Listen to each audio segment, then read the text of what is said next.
Welcome everyone to the IISS. On this great afternoon, we have a great program this afternoon for you, though, to compensate for the weather, because I'm sure you'll have a lot of sunny things to say, especially about the U.S.-Russian relationship right now. Before we get started, I just wanted to mention something that you probably already noticed, which is that our mic is not working. So we'll both try and speak up, and of course when we get around to the Q&A of this 60-minute session, the first 30 minutes of which Sam will be speaking, we'll all try and raise our voices just enough to be heard, if not understood. So with that, I just wanted to introduce Sam Charap very briefly. I think this is your maiden voyage here at IISS. Sam joined us in November as our senior fellow for Russia and, is it more than Russia? Eurasia. Russia and Eurasia. He's superbly qualified for this position, and we're terribly happy to have him. He has his BA from Amherst, but he did his graduate work at Magdalen and St. Anthony's colleges in Oxford, where he got his MA and his PhD. Since then, he's already had an illustrious career. After this, it's going to be downhill all the way. He's spent a couple of years at the Center for American Progress as their senior fellow for Russian and similar things, and as an international affairs fellow, courtesy of the Council on Foreign Relations. He spent a year as a special advisor and member of the policy planning staff at the State Department under Secretary Clinton, working for her right-hand man, Jake Sullivan, and her right-hand woman, Rose Gottemoeller, on arms control and non-proliferation issues. So with that very brief introduction, I'd like to call upon Sam to speak.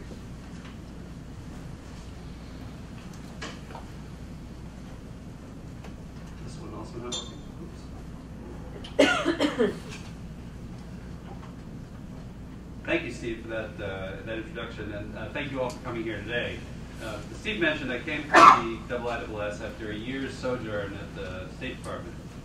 And I want to structure my remarks today in terms of 4 observations on the U.S.-Russia relationship that I made when I reflected on that experience after returning to the think tank world. The first observation I want to share is that there's something peculiar about how we, and I mean both official and non-official, Washington and Moscow, assess this relationship. Namely, we measure its state through, to use a favorite Washington word, the deliverables it produces. So when the two sides are forging new agreements or resolving global challenges, they positively assess their relationship. When no new agreements are being signed and they differ on global issues, the relationship is perceived to deteriorate. The use of deliverables as a gauge of bilateral ties reveals something about the relationship itself. When we aren't working on or talking about them, we have to look the underlying relationship in the face. And the problem is that we never like what we see. Most importantly, we are reminded of the fact that powerful elements within both countries' national security establishments continue to view each other as adversaries almost 25 years after the Cold War ended.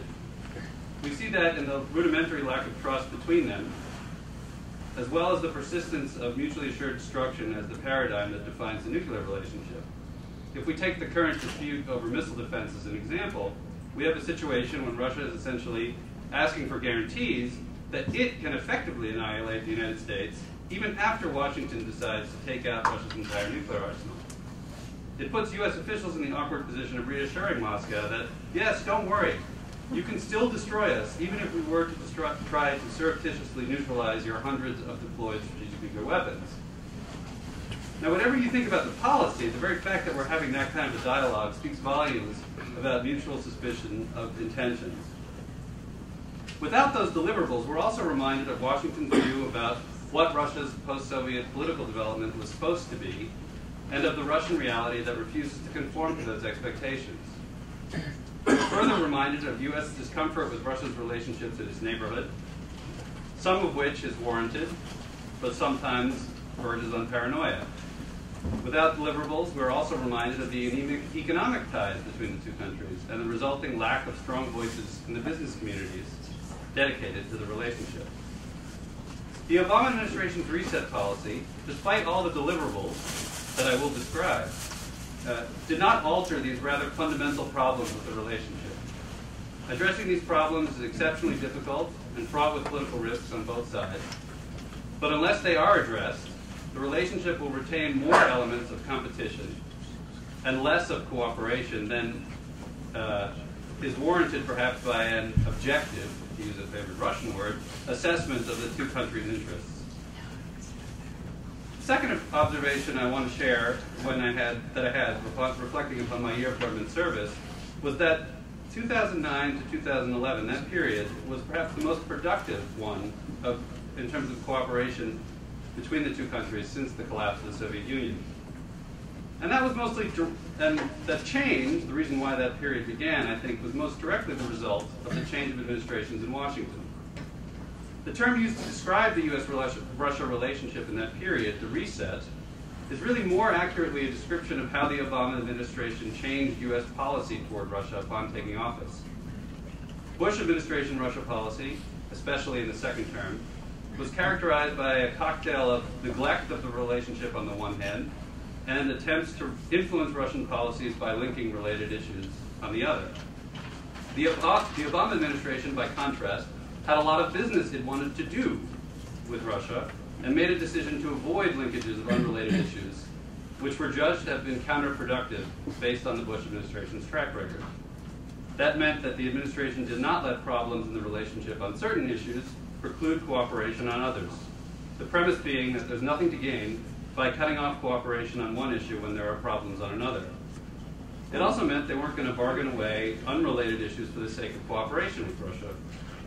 The administration continued to pursue U.S. interests in Russia's democratic development and to speak out about it, and to support Russian civil society even as it worked with the government on key international security issues.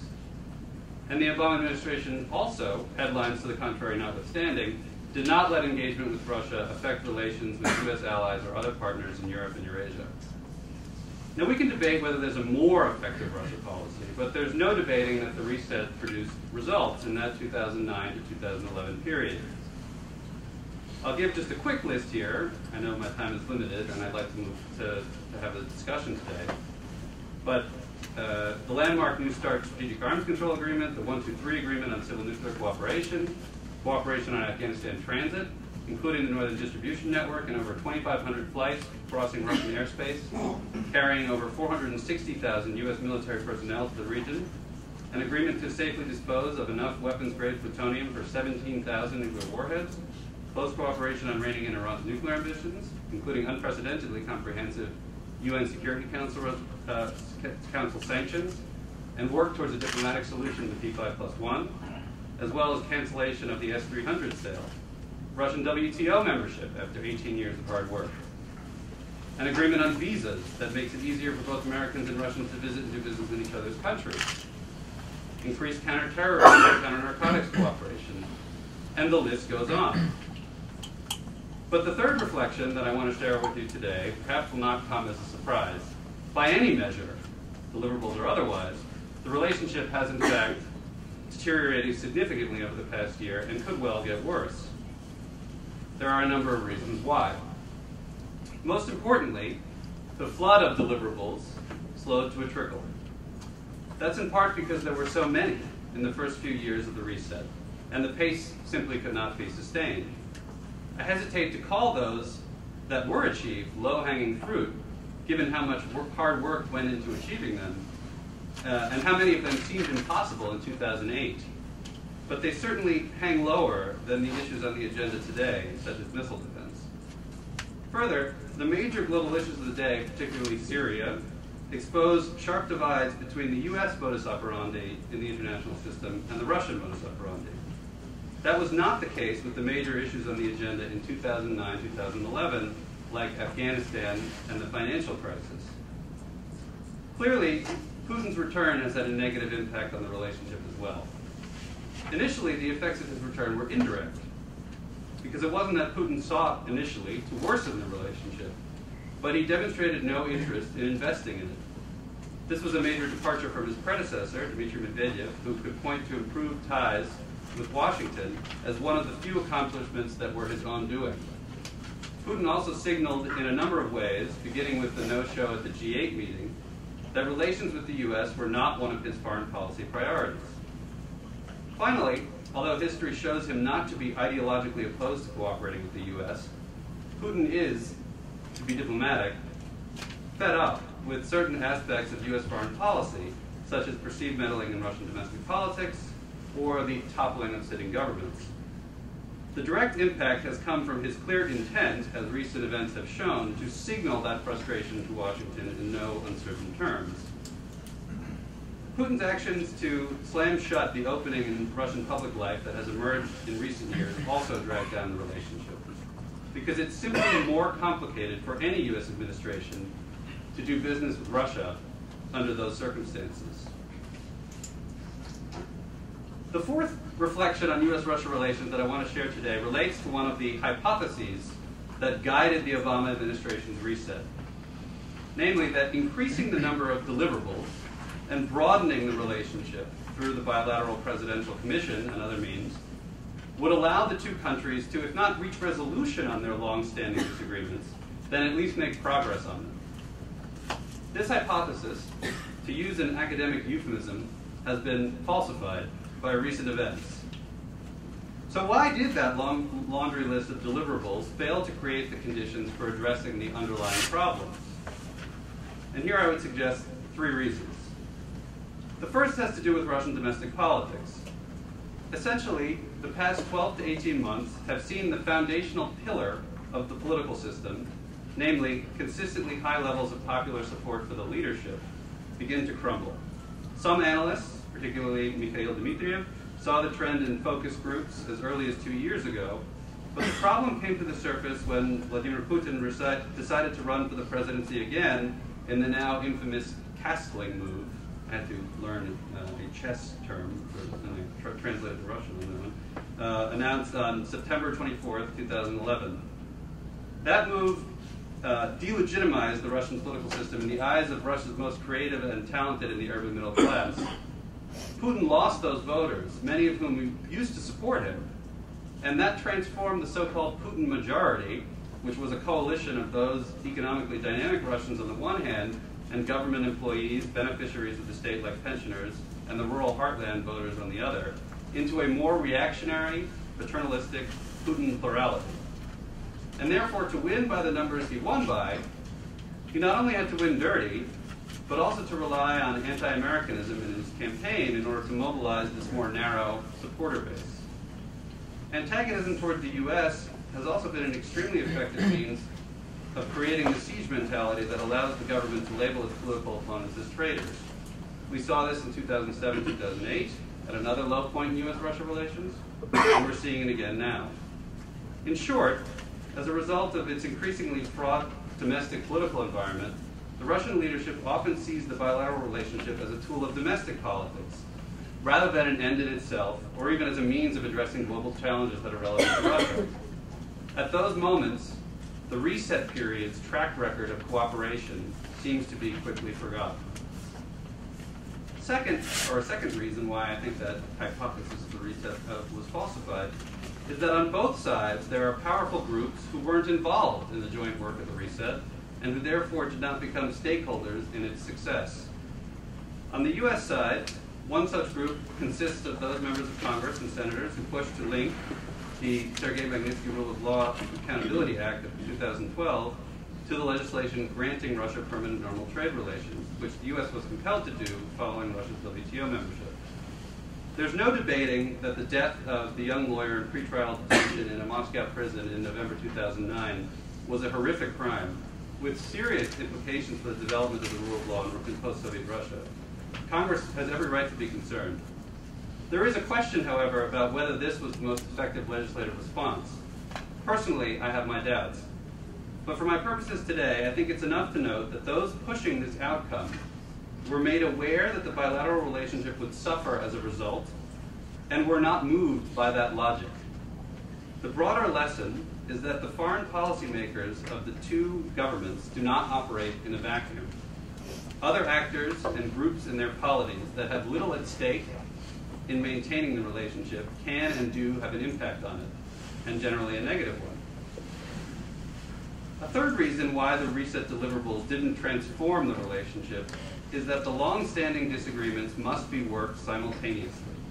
Otherwise, they will inevitably wreak havoc once the pace of deliverables slows.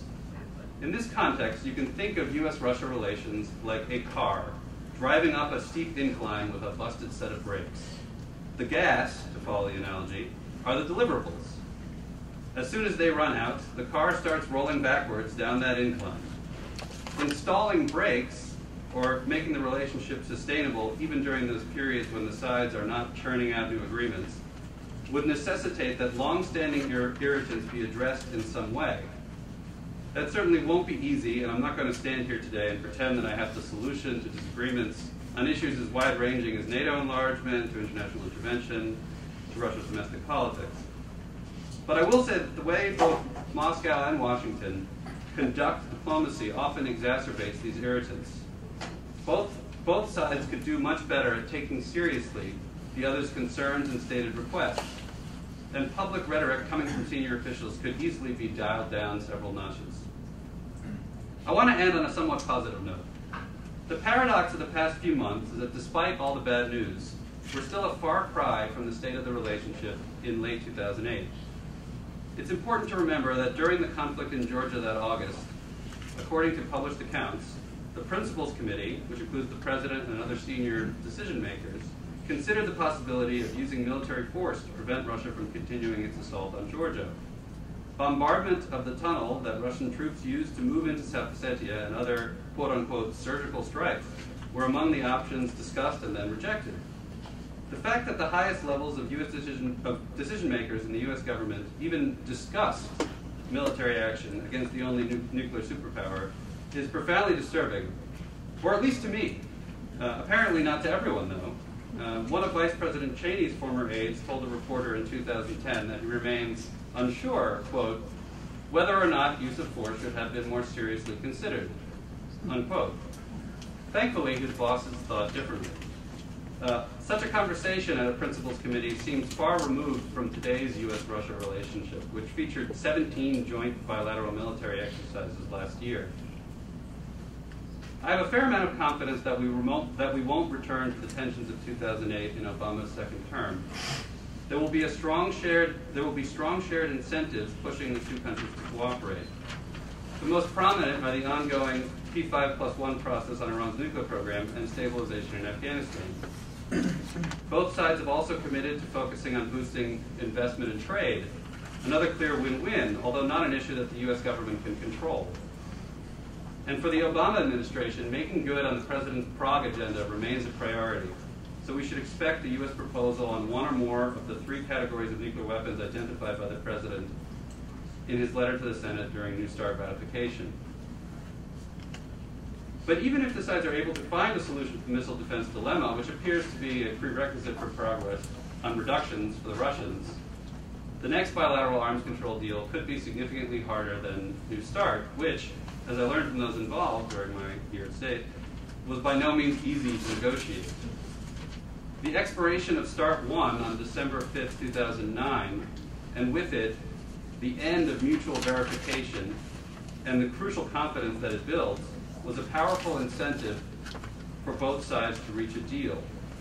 With New START's verification regime now being fully implemented, the Russians have been lukewarm at best about another bilateral deal in the short term. I think such a deal is possible, but I see powerful political and bureaucratic reasons why the Russians might not want to cut their numbers now. But the Prague agenda is not only about cuts, and on the non-proliferation front, I think it is very likely that we'll see a successor to the Nunn-Lugar Cooperative Threat Reduction Agreement signed before its expiration. But I should caution that in US-Russia relations, an abstract recognition of shared interests by the governments, and let alone by think tankers, does not automatically lead to results. The most vivid case in point is the US-Russia Strategic Framework Declaration, also known as the Sochi Declaration, signed by Presidents Putin and Bush in April 2008. That document described a long agenda of issues where the two countries' interests converge. It also declared in striking language that both countries had once and for all recognized that bilateral disagreements are far outweighed by those common interests. Quote the first paragraph. "We reject the zero-sum thinking of the Cold War when what was good for Russia was bad for America and vice versa. Rather, we are dedicated to working together and with other nations to address the global challenges of the 21st century, moving the US-Russia relationship from one of strategic competition to strategic partnership. We intend to cooperate as partners to promote security and to jointly counter the threats to peace we face. We are determined to build a lasting peace, both on a bilateral basis and in international fora, recognizing our shared responsibility to the people of our countries and the global community of nations. And where we have differences, we will work to resolve them in a spirit of mutual respect." Some critics of the Obama administration have pointed to that document to make the case that the reset was nothing new. But they missed the point completely. The fact that 4 months after it was signed, the US contemplated an attack on Russian forces in Georgia demonstrates that the Sochi Declaration amounted to words on paper. The Obama administration produced much more than words with the reset.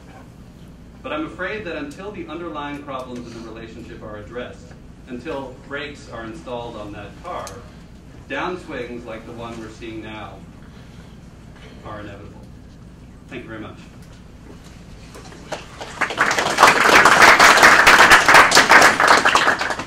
We've got a little over a half an hour for Q&A, so let's get right to it. Just raise your hand if you'd like to ask a question. Sir, put the pen in your hand. Hi. Sam, I know when you were working with those, one of the issues you were looking at was conventional forces in Europe. I was wondering if you could sort of talk about the state of those discussions.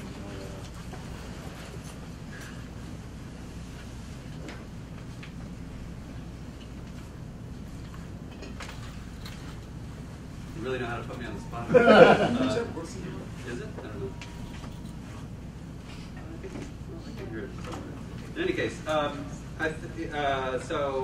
I'm sure you're aware, in November of 2011, the U.S., along with all NATO, the CFE signatories, as well as Georgia and Moldova, ceased implementing certain CFE treaty obligations vis-a-vis Russia, and as a legal countermeasure to the quote-unquote suspension by Russia of CFE in December 2007. And since then, all parties, I think, have been in a sort of extended and very comprehensive and active phase of brainstorming that Rose herself referred to in several of her speeches. I particularly refer you to the CIPRI speech over the summer. I think that phase continues, and the results of it are yet to be seen. So it's an open question at the moment. Sir. Greg Thielman, Arms Control Association. Most experts anticipate that Russia will not be able to avoid going significantly under the New START limits for operationally deployed nuclear warheads during the next decade. If that assumption is correct, and if the United States expressed a willingness to follow them down on a voluntary basis under the New START rules, would that be favorably received in Moscow? Would that make a difference under the Putin leadership? You mean over the New START limits, right? No, that they will go down. I mean, they're already under, right. under the 1550 in New START. Most people think they're going to go 200, 300 lower before they can start going up again. Right. So if the U.S. were willing to unilaterally go down with them, would that have an impact on Russia's thinking about its modernization? So that's an open question, but one would have to imagine that the decisions to, that their modernization program is probably not exclusively motivated by strategigic concerns, and that there are a lot, I referred to bureaucratic reasons why they might want to avoid a treaty, and that I was referring precisely to the military-industrial component of all of this. So I think it's plausible, the situation that you described, whereby both sides could actually do each other a favor by going down within the New START framework to, I don't know, 1100 or something like that. But the question is whether the bureaucratic interests can be overcome and the political will to do so can be mustered. So if I were to sit here and say, could it be seen in Russia's interest? Sure, but I mean, does that mean it will happen? So that's up to the parties themselves to hash out. I don't think it'll be easy given the current climate. Thanks. Sir.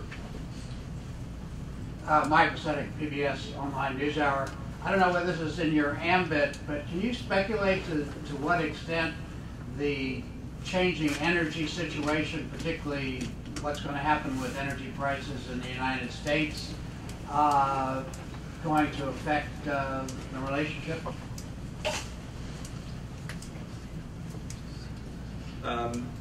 So the question I imagine is mostly about gas, natural gas. So natural gas, it's a complicated issue. Clearly, there's been a sea change in natural gas markets over the last 5 years. The question, I think, is the extent to which that will. It has already put significant pressure on the long-term contract that Gazprom has with its main European customers, and I imagine that pressure will only increase, assuming that the gas glut in the U.S. remains as it is, and that the alternative markets for the mostly North African gas that was going to the U.S. are now mostly going to Europe. So I have to imagine that it will affect European relationships with Russia, especially European firms' relationships with Gazprom, but whether it will affect U.S.-Russia relations is harder to say. What is true is that 5, or maybe even a little bit longer, maybe 7 years ago, there was talk of Gazprom exporting LNG to the U.S., and that's not going to happen anymore. The U.S. is going to be natural gas self-sufficient for many decades at this point.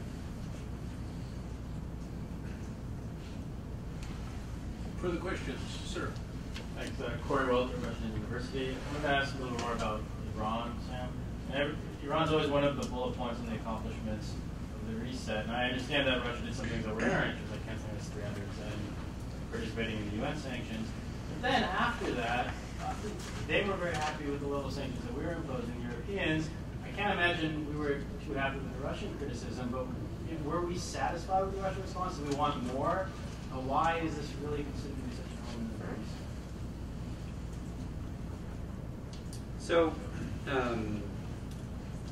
I think the first answer to that question is that if you look at the text of, is it 1929, I believe, the UN Security Council resolution in question, it's just it's unprecedented what was able to get done in New York on this account, and that we needed Russia's buy-in, and the S-300s were not directly affected by that Security Council resolution, but the fact that the political leadership was willing to do something that was clearly, went to the same bureaucratic interests and basically said, there's something more important than your bottom line, and it was a big contract, something like $1 billion.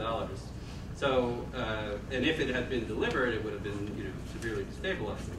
So those are two big aspects in which there was, the two countries were on the same page for the first time in a long time on perhaps the most, or if not the most, then in the top 3 security preoccupations of the United States at the moment, and at that moment too.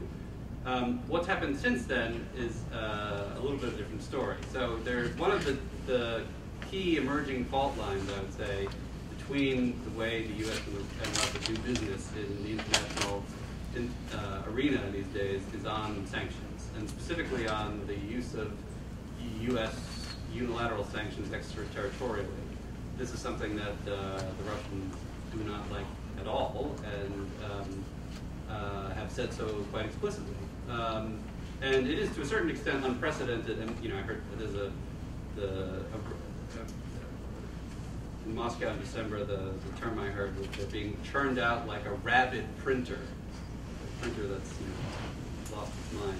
I think the Russian expression I think is well enough. But in any case, the point here is that I think the problem with the rhetoric about U.S. unilateral sanctions is mostly a principled issue that would be true if it were about a different country as well. So I'm not so sure that there's much daylight on that. It's more about the principle of the issue, and frankly, there's not much that Russia can do about it, right? It's U.S. domestic law. On the other hand, the P5+1 is still an ongoing process, and the cooperation has been quite good, and that is our best hope for avoiding an outcome that nobody would like to see in the region, U.S. or Russia. So if there had been obstruction there, it would have been a different story, but there hasn't been. But I agree that there is this strange divergence between, or seeming divergence between some of the public rhetoric surrounding this and the practical cooperation. In the back row. Yeah, Ken Meyercord, World Docs. Does our insistence on regime change conclusively demonstrate the United States will not be part of the solution on Syria? Well, that's more of a question for Steve, I guess.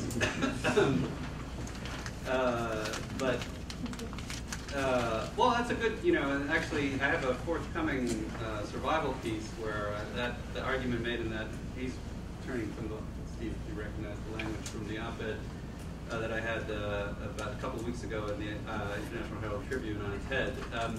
That is an interesting question as to whether you can do a political transition and have a policy of seeking the removal of a sitting leader at the same time. Now, I'm not a Syria expert, so I'm not going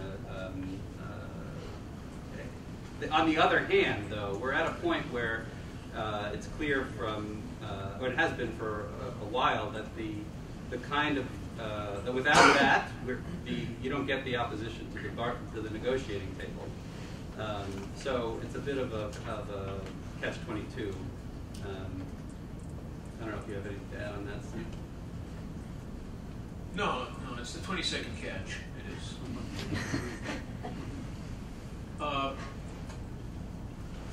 Second row from the back. Oh, yeah. Rich Koslowitz, George Mason University. Appreciated your 4 observations, but I'd like to note the fourth one in particular, this hypothesis about increasing the number of deliverables and this very broad mechanism for dialogue. It sounds remarkably like the very first Clinton administration's approach to Yeltsin. And I just wonder if this framework really needs adjustment as we move into this second Obama administration and with Putin, because it does not seem to be necessarily a recipe for improving the fundamentals that you mentioned as well. So I think in my third reason why I think it didn't work, I think I suggested that it could be that the policy could be shifted slightly, rather than expecting that the conditions will be improved as a result of the joint work on any number of agreements. I think the long-standing irritants need to be worked at the same simultaneously with the issues that we can find agreement on in a more comprehensive way. I don't know that that will actually lead to a resolution, but it will at least demonstrate that the issues are taken seriously. And at the moment, I think both sides do a bit of not taking those issues quite as seriously as they might. You, sir. Yes. Hi, Edward Wrong with the EU delegation. I was wondering if you could comment on whether you think Magnitsky was the right platform for the U.S. to take a stand on human rights in Russia, both in the context of the larger U.S.-Russia relationship and the Navalny protest movement. first, just to respond to the, I wouldn't call the protest movement waning. Perhaps the actual protests on the streets are waning, but I don't think that the change in public mood has reversed itself in any significant way. In fact, I think if you look at some of the both public opinion data and sort of more anecdotal reporting, the public mood ain't going back. But on the question of, I think at this point it's not really worth debating whether it was the right thing to do. It's done, and you know, we're going to have to live with the consequences.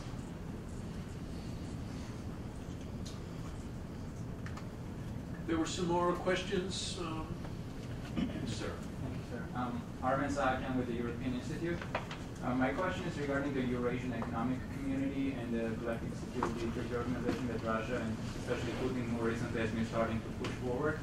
How do you think the more advancement of these organizations, how has it been affected bilateral relations between Russia and the United States? Good question. I think that the key to that is how Russia goes about, if it, and there are, at least some say there are, plans for those organizations to grow, how Russia goes about convincing potential candidates to join. And I think there will be problems with the bilateral relationship if that involves any degree of coercion, implicit or otherwise. On the other hand, if you look at the customs union, for example, it's hard to argue on paper that this is a terrible thing for U.S.-Russia relations or U.S. interests. So the question is, you know, for especially now with a country like Ukraine, where there have been public statements that seem to be coercive, let's put it that way, how things look going forward, and whether or not there's more, let's put it this way, of the sort of free will of the country being expressed in the decisions to join these institutions or not, and that would be, I think, a key factor for U.S.-Russia relations. Madam. Hi, Hannah Van Hoesen out of Baucus's office. You mentioned that the reset had been hampered by a lack of stakeholders, particularly in Congress. I wonder if you have any recommendations for how more congressional stakeholders could be brought into the U.S.-Russia relationship. Boy, that's a tough one, Hannah. Can you do it without saying anything overtly critical to members of Congress? I would say interparliamentary dialogue, but I don't know that the current composition of the Duma. But I think bring that to the Duma. That's a perfect subject. Okay. Well, I don't know that this current Duma will do much for convincing members of Congress to change their minds. I don't know, and what was striking also was the discrepancy between the perceptions of those of the same party as the executive branch and the executive branch decision makers during that 2009-2011 period. And perhaps this has to do with our own broken executive-legislative relationships, but there could be, I think, more buy-in generated perhaps by the executive branch, although there's going to have to be obviously some back and forth there. So, I don't know, it's a tough one.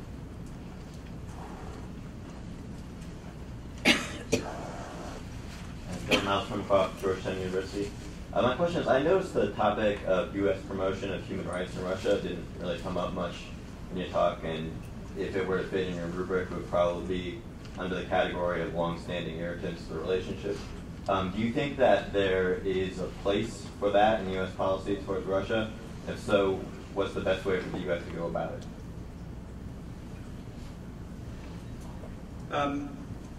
So whether or not I think there's a place for it, there will always be that place for it in U.S. policy, and that's just who we are. I should also note that it's also who Russia is in the sense of its international obligations that it's voluntarily taken on in the context of the OSCE. I always point to documents like the 1992 Moscow Declaration, where all OSCE participating states confidently declare that there is no difference between internal affairs and external affairs now. The importance of that to all others. So, in that context, what place should it play? I think we don't gain much by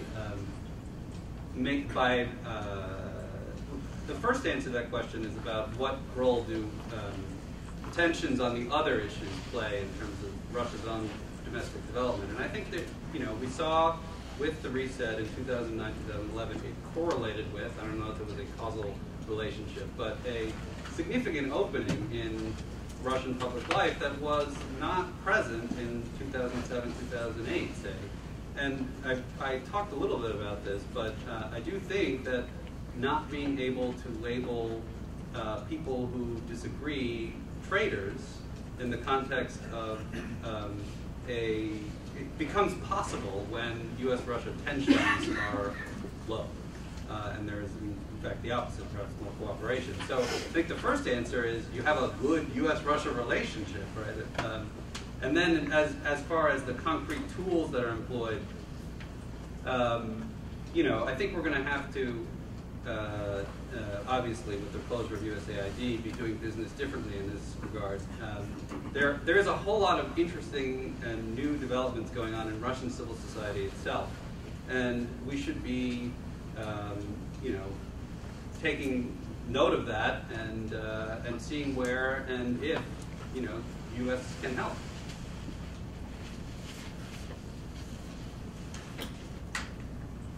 Thank you. Did you have a question in the back row, madam? Oh, sure. Amy Nelson, Super North America and the Stimson Center. And I was wondering if you could comment on the recent Russian military reorganization, modernization, and the significance of that or lack thereof. I assume you're referring to the military reform that took place 2008 and onward. It's extremely significant, kind of a different topic than we had today, and I wasn't exactly prepared to speak about it. The question now is with the change of the defense minister who led it, and his and the chair of the head of the general staff, chief of the general staff, who implemented it, which just happened about a month and a half ago now.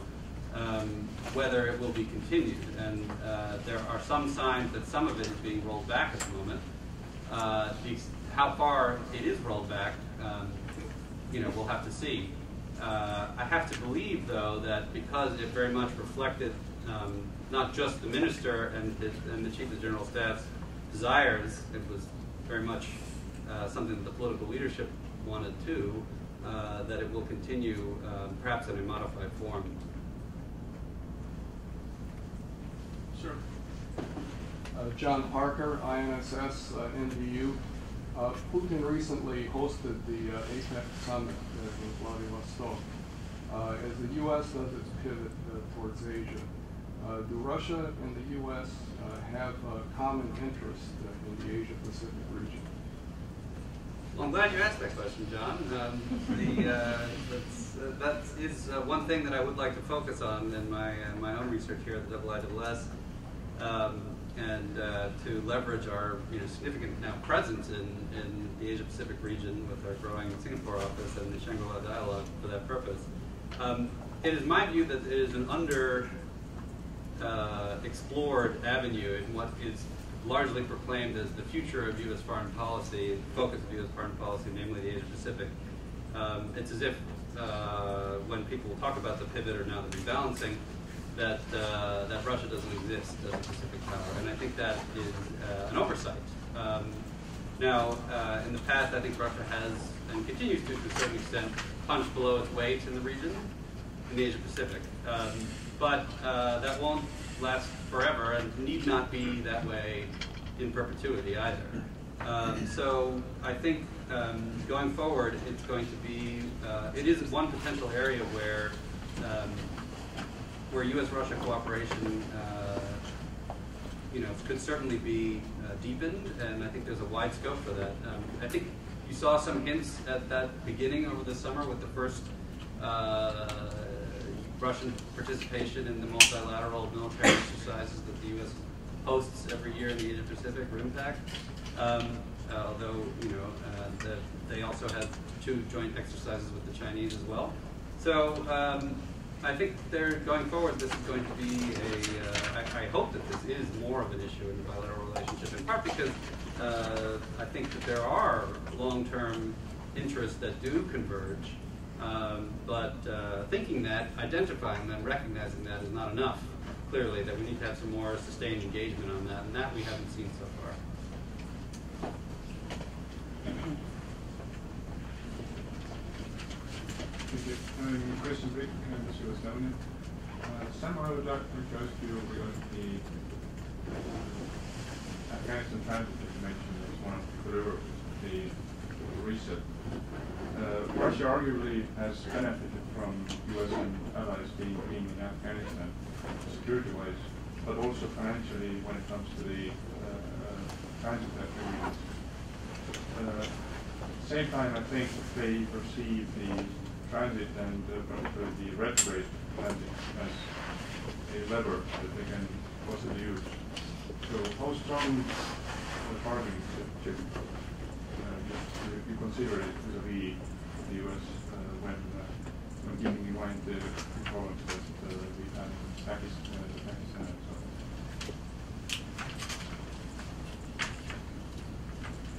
so on? Certainly, all contractors on a military transit route make money, that's for sure. And certainly, I believe, and I think many others do, that's in Russia's interest that the U.S. mission, that ISAF is a success, and the U.S. NATO mission, I should say. That said, this didn't exist before 2009, right? And the question is, does the fact that Russia benefits from it not make it a good thing that we should say it was a good thing and remains a good thing? No, I think we can point it out and the U.S. administration can be justifiably proud of having implemented it. Is it a lever? I mean, it is a hypothetical lever.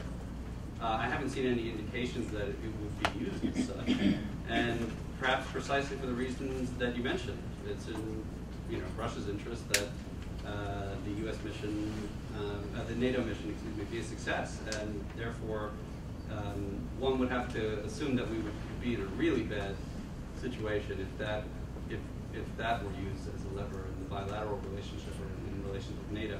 In fact, and what we've seen is sort of the opposite. As things have gotten, as the political climate perhaps in the last 6-9 months of NATO-Russia relations has gotten worse, we've seen Russia sign up for more as far as Afghan transit goes. My concern about Afghan transit is a slightly different one. It's that as of 2014, one would assume that this will be a significantly less important factor than it is today, assuming that U.S. withdrawal proceeds on schedule.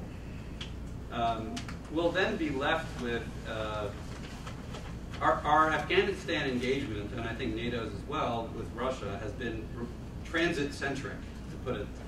There has been, some halting cooperation on counter-narcotics, although apparently the Afghans didn't like that very much, and talk of infrastructure and so on.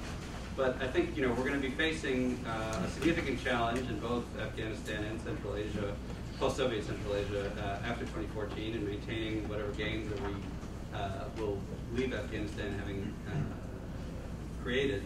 And if the relationship is only focused on transit on this issue, we won't have, I think, as much as we could have perhaps explored possibilities for cooperation. And I think that is something that should be attempted going forward. My name is Ismail from Embassy of Azerbaijan. I would like to raise the issue of unresolved conflicts. The United States and Russia are involved to all settlement conflicts in the former Soviet Union countries. And then in your speech, you didn't mention this unresolved conflict issue. Is there any room in the bilateral agenda for this settlement of this conflict? Could Otherwise, to which extent the United States is ready to engage with Russia to settle this unresolved conflict that stands for more than 10 years? Thank you very much. I didn't mention it explicitly, but I certainly referred to it implicitly when I talked about Russia, the U.S. anxieties about Russia's relationships in its neighborhood. I mean, you mentioned yourself that both U.S. and Russia interact on these issues in the context of the three established forums where they are discussed: the Minsk Group, the Geneva discussions, and the 5+2. I do not think it certainly is something that is discussed regularly and will be and has been for a long time part of the U.S.-Russia relationship. I don't think that it is in exclusively the U.S. or Russia's power to solve the conflicts, though, and I think that it will take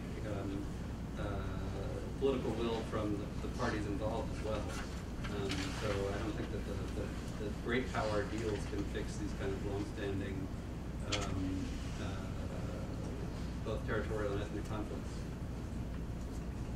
Certainly not so great powers. Senator Arnoldo, State Department. Sam, we miss you in the Policy Planning Office, I can assure you. But it occurs to me to ask, we have a new Secretary of State coming in, and we'll have a chance to engage a bit. So if you were back on the Policy Planning staff, and you had a couple of minutes to say, well, Mr. Secretary, let me give you some advice about dealing with the Russians, or let me give you some advice about dealing with your counterpart, Mr. Lavrov, what would you tell him? I'll take notes. That's an excellent question, Ray. And I think the short answer is that don't take it personally. I think Lavrov is a hard-nosed interlocutor, and he can get under many people's skin. But I think what the important thing to note about him is that he's very good at his job, and I think a lot of it is precisely in that context. So don't take it personally. Also I think that he's going to have to try to engage beyond the MFA. And I think he's in a decent position to do that, having had the extensive experience with Russia that he has had. But another thing that we haven't seen from the Secretary of State that he could perhaps be involved in is as a sort of closer on negotiations. Often with Russia, it takes the boss to come in and fix problems towards the end. So perhaps if there are a new round, he could be play that kind of a role. Off the top of my head, I'd have to write a memo and more concrete form.